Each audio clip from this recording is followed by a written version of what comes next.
Well, hello and welcome to this English lesson about imaginary creatures. We might also say legendary creatures or mythical creatures.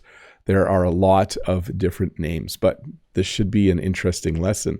These are creatures or animals, or in English, sometimes we use the word beings that don't actually exist. Although for some of them, you might argue that they do exist. Maybe you believe that some of these do exist. We'll see. But anyways, welcome to this English lesson about imaginary creatures. I think it will be a lot of fun. A unicorn. So a unicorn, for lack of a better description, is a horse that has a horn. Similar to a rhinoceros has a horn, which is an actual animal. A unicorn is a horse or a horse-like creature. Sometimes in English, we use the word like attached to a word. A horse-like creature that has a horn protruding from the center of their forehead. When something protrudes, it sticks out. And supposed to have some sort of magical abilities. I'm not 100% sure what those are, but I think unicorn tears can cure illnesses. But yes, a unicorn, basically a horse with a horn or a horse-like creature. I mean, it looks a lot like a horse, but it could simply be a distant relative of a horse. Very common as a stuffed animal for children. So as I talk about these legendary, mythical, imaginary creatures, I will mention how some of them are still around in popular culture, but this would be common as a stuffed animal for children. A centaur. So kind of a strange looking creature. A centaur is a cross between a horse and a man. So the body of a centaur is the body of a horse. And then we're going to learn the word torso. So the torso is the part of the human being from basically the belly button upwards or from your waist upwards. So it's the torso of a human with the body of a horse. And then I don't know if they're always archers. This centaur has a bow and arrow. I thought that was pretty cool because I like shooting bow and arrow as well.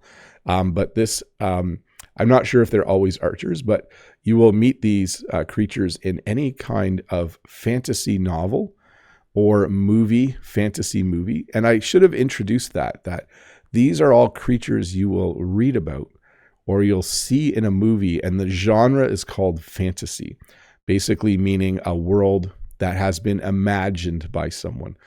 This creature doesn't actually exist, but it's a centaur. A vampire. So these became popular just in the last 25 years. I guess vampires have always been popular. A vampire is a creature that is only awake at night and sleeps during the day. And this is going to sound kind of strange, but they drink the blood of humans. Ugh, that's kind of gross. And they live for a very, very long time. And sunlight is not good for them. The sunlight will injure them or even kill them. So a vampire, kind of an interesting creature. The Twilight novels, the recent Twilight novels from about 15 years ago, maybe a little, I'm not sure the exact date, tell the story of vampires. But there's many, many different movies and TV shows about vampires. A creature that looks human, but is only awake at night and hunts humans and drinks their blood in order to live. They don't eat food or drink regular food. So again, kind of strange. A dragon. So this is probably one of the most popular mythical creatures, legendary creature, imaginary creature. A dragon is a giant, I guess we would probably say, I'm trying to think what you would say. It's a giant animal that sometimes can fly. It doesn't always have to have wings, but normally it does. In The Hobbit or The Lord of the Rings, the dragon likes gold. So the dragon Smaug sleeps on a pile of gold. And dragons, in some cases, can breathe fire. So we also met dragons if you watched the A Dance with Dragons, or if you watched A Song of Ice and Fire. If you watched, I'm trying to think of the actual name of the show. For some reason, with Jon Snow, maybe someone in the chat can remind me of the name. I did prep for this lesson, but now sorry, it's a game. It's Game of Thrones. That's the name. You will meet dragons that breathe fire, and it's very, very dangerous, but an effective animal to have on your side in any kind of battle. So a dragon, there you go. Cyclops. So a Cyclops is a giant human-like creature. Again, I'm using the word like attached to a word. So similar to a human, but much bigger. And they only have one eye. So they have one eye in the middle of their forehead. Kind of an interesting and bizarre looking creature. It was kind of hard to find a picture of a Cyclops that wasn't too scary. I didn't want this lesson to be filled with extremely scary pictures. But this is a Cyclops, a giant animal. I'm not sure if they all have a horn. I don't think that's part of it, but with a single eye in the middle of their head. So yes, a Cyclops. I would not want to meet a Cyclops. They look very, very scary. And then the Phoenix. So the Phoenix is a bird, and the unique ability of the Phoenix is to die, usually in a burst of flames or in fire, and then to be born again or to rise up from the ashes. So the Phoenix is often used as a symbol for persistence, a symbol for someone who is very, very good at coming back from after falling down. So I'm trying to think of a better example, but again, a Phoenix is a bird. It's a bird that at the end of its life or as it dies will burst into flames in some stories, and then will rise up from the ashes. Ashes are what are left over after a fire. So the Phoenix will rise again from the ashes and be reborn. Very cool. Yeti or abominable snowman. It's hard to say abominable snowman. Now I have two versions of this. We have Bigfoot or Sasquatch, and we have Yeti or the abominable snowman. Yeti or the abominable snowman is a giant ape-like creature that lives somewhere around the Himalayan mountains or in the Himalayan mountains. And people have never actually seen one, but people have seen evidence or they think they've seen one. So whether Yeti exists or whether the abominable snowman exists is up to you to decide. But definitely a giant, like definitely taller than a human type creature who lives in the Himalayan mountains. I don't know if anyone has climbed the Himalayan mountains, but maybe you've seen footprints in the snow and you thought maybe it was from Yeti or the abominable snowman. You want me to say that word again? Abominable. Abominable snowman. Tricky word to say. And then, of course, in North America, we have Bigfoot or Sasquatch, seen usually around the Rocky Mountains. Again, an imaginary creature, but maybe if you've gone hiking in the Rocky Mountains, you've seen evidence, really big footprints. And this is what Bigfoot would look like. We would say Bigfoot is a cousin of Yeti. And we also use the word Sasquatch to describe this creature. I think this photo has been debunked. When something's been debunked, it's been proven to be false. Sometimes people think they see something and they take a photo and they say it's a UFO or Bigfoot, but then later there's evidence that it's just a man in an ape suit. So, but this Bigfoot again would be a giant ape-like creature that roams, I think mostly the Rocky Mountains is where you would possibly run into it. A Hydra. So a Hydra is a creature, I think a creature that lives in the ocean, but that has multiple heads. And I think the problem with a Hydra is when someone battles a Hydra, if they cut off one of the heads, it grows back. So a very difficult creature to kill. But we do use this word sometimes in English to describe, you could describe a company as, well, they're like a Hydra. Like when one department closes down, another department opens, like they're multi-headed. Sometimes we describe government like this, like the government's like a Hydra, which has so many departments and so many heads that when you close one department, another department opens. But anyways, a Hydra, an animal, a fictional animal, an imaginary animal that has multiple heads. Nessie or the Loch Ness monster. So in Scotland, in the Highlands of Scotland, there is a lake Loch Ness. Notice Loch and lake sound very similar. There's a reason for that. And in Loch Ness, there is maybe a monster, and that monster is called the Loch Ness Monster. I think this is one of the only photos. I don't know if this photo is copyrighted. I hope I don't get in trouble for using it. But Nessie, or the Loch Ness Monster, is possibly an ancient aquatic creature that lives in Loch Ness. So I don't know if this creature exists, but there have been sightings. So when you talk about Bigfoot or Yeti or Nessie, when you say there are sightings, it means people think they saw it. There's no photo, but there's been a sighting. So they think they've seen Nessie. So again, possibly an animal that's still alive from the dinosaur age, or some sort of mythical aquatic creature. Aquatic means it is in the water. Nessie. This is why I'm doing this lesson, by the way. There was an article about the Loch Ness Monster. Maybe another sighting. So reindeer exist. So I'll be clear, reindeer do exist. If you go to northern parts of the world, you will find reindeer, and they do look like that, but they don't fly. But we do have this story around Christmas about Santa Claus, and that he has flying reindeer that pull his sled through the air.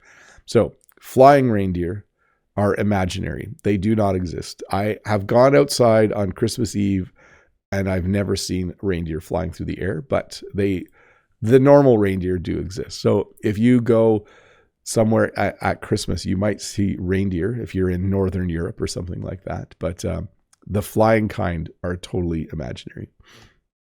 So Pegasus has a capital letter because this is an actual winged horse, and this is the name of the winged horse. Now, if you're playing a video game where you can create different animals, maybe they have a Pegasus, but a Pegasus is essentially a horse with wings. So if you look here, you can see a beautiful white horse, not a unicorn. There's no horn protruding from the forehead, but this horse-like creature or horse has wings, and so it can fly. That would be very cool. I imagine if the world was filled with animals like this, like Pegasus, travel would be a lot easier. I could just jump on my Pegasus and fly somewhere very quickly. That'd be very handy. That'd be a nice way to go to work, wouldn't it? Well, it'd be cold in the winter, but it certainly would be fast because you could fly straight there. You could go as the crow flies, we say in English. By the way, as the crow flies means to go from point A to point B in a straight line. So airplanes, they fly as the crow flies, like in a straight line. A mermaid. It took me a while to find a picture of a mermaid that was acceptable for this lesson. A mermaid is part female, human, and part fish. So in some stories, when you read about mermaids, they will be on the rocks on the shore as sailors are going by. Mermaids, again, are fictional creatures. They don't exist. But if they did exist, they would be partially fish. So their bottom is fish. Their torso is human. Remember the word torso from when we were talking about the centaur. So the torso of a human. So from the belly button up, the torso. And then the bottom part would be fish, rather large fish. So by the way, a mermaid is a female, and a merman, a lesser known term, would refer to a male of that species or whatever you would call it. So mermaid. The Minotaur. So the Minotaur, I want to say it's like a human with the head of a bull or the head of a cow, but it's really part man, part bull. Like if you look at this picture, the Minotaur has hooves like a bull, and it has the head of a bull, but it has the body of a human. It's also very large. And if you know anything about the Minotaur, it's from a story where the Minotaur lives in a maze. I'm not going to give you all the details, but every year the local people have to, I think it's every year or every 7 years, they have to give or sacrifice people for the Minotaur. It's kind of a strange story, but I would not want to meet this creature ever. So part bull, part man, 100% scary. That's how I would describe the Minotaur. A werewolf. So when you watch stories that have vampires, Often there will also be werewolves in the story, kind of a different sort of imaginary creature. A werewolf is a human-looking creature, but depending on the story, maybe when there's a full moon, it will turn into a large wolf or into just a normal wolf. So a werewolf is, I guess you could say, part human, part wolf, but they're only in one form at a time. So when you meet a werewolf, if they did exist, they might look like a normal human being. They might be a little hairier than a normal human being. If you watch a story where they have werewolves, sometimes in their human form, they look like a human, but a little hairier. And then either for some reason or because of a full moon, there's a lot of different reasons, they will transform from their human form into their werewolf form. So I'm using a few words there. I'm in human form right now. So that means that I look like a human. When there's a full moon, though, I transform, I change, and then I become a wolf. Did I just admit I was a werewolf? Sorry. These are imaginary creatures, not real. So again, we use the word form, human form or wolf form, and then they transform from one to the other depending on the situation. A griffin. A griffin has the head and wings of an eagle and the body of a lion. I think if you ever played a game like World of Warcraft, I think there are griffins that you can ride if you are in the human faction. So again, if you read fantasy novels or watch fantasy movies or play video games, you will sometimes see creatures like the griffin. So head, talons, the front paw talons, and wings of an eagle, that's not a word, eagle. And then the body of a lion. Very cool creature, but I would be quite afraid if I saw one. I don't know how friendly they are. I'm afraid of something with that big of a beak. That just looks a little bit scary to me. A fairy. So there are a couple of different spellings of this. I've used the more common spelling. But a fairy is a small creature that can fly, not very big at all, that people sometimes think they see flying around their garden. Sometimes fairies will have they'll light up or they'll glow a little bit, but it's obviously an imaginary creature. And I think most cultures have some form of word for fairy. Just a small, I think, because if you go out in the morning when it's dark and becoming light and you see mist and fog, and you might imagine that you see a small glowing creature flying around. So a fairy, very interesting creature. We have some on our farm. No, we don't. I was just going to say we have some on our farm, but we don't. A gnome. So a gnome is a very tiny human-like creature. Often, if you see them portrayed, they have funny hats. This is actually the cover of a Dutch book about gnomes. And when I was growing up, my grandparents had this book in their house, and I just found it hilarious. But gnomes are little magical creatures that often live out in your garden. If you have a garden, you might have garden gnomes. There's tree gnomes and garden gnomes and all different kinds. They're maybe about this tall, small little creatures. And some people they're called figurines, where you go and buy one and you put it in your garden. A sea monster, sometimes we say sea serpent, a large creature that lives in the ocean. Very, very scary. If you were on a ship a long time ago, you would probably be afraid of sea monsters or sea serpents. They would be something that you would be afraid would wreck your ship. And then a really large sea monster would be called a kraken. A kraken might come up and try to sink your boat. This looks like a really large squid. I would be very afraid if I was a sailor hundreds of years ago that a kraken would come and attack my ship. And then, of course, a ghost. A ghost is, of course, someone who has died and then their spirit has come back. You can see how you can see through the ghost. Like a ghost is not a solid creature. And generally you will see a ghost, not that they exist, but you'll see them in a house that is maybe haunted. There might be people who have died and their ghost still lives in the house.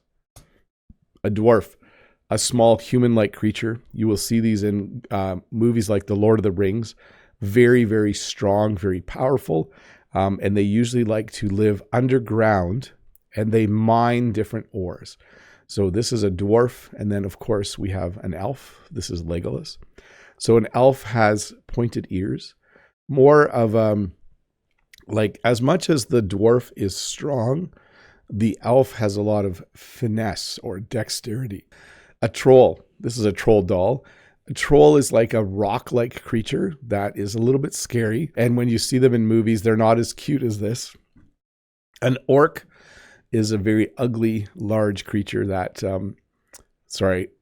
some of you probably like orcs, but it's an ugly, large creature featured in movies like The Lord of the Rings. Ogre. An ogre is like Shrek from the movie Shrek. Actually, true ogres, I think, eat people. It's a little weird and scary. A giant is, of course, an enormous human-like creature. Very, very tall.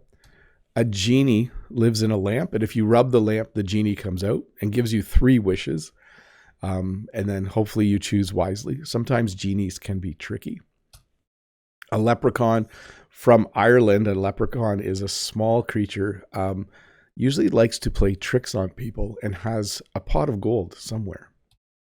And then, of course, a zombie, a human that has died and for some reason is alive again and walking around. So very, very scary.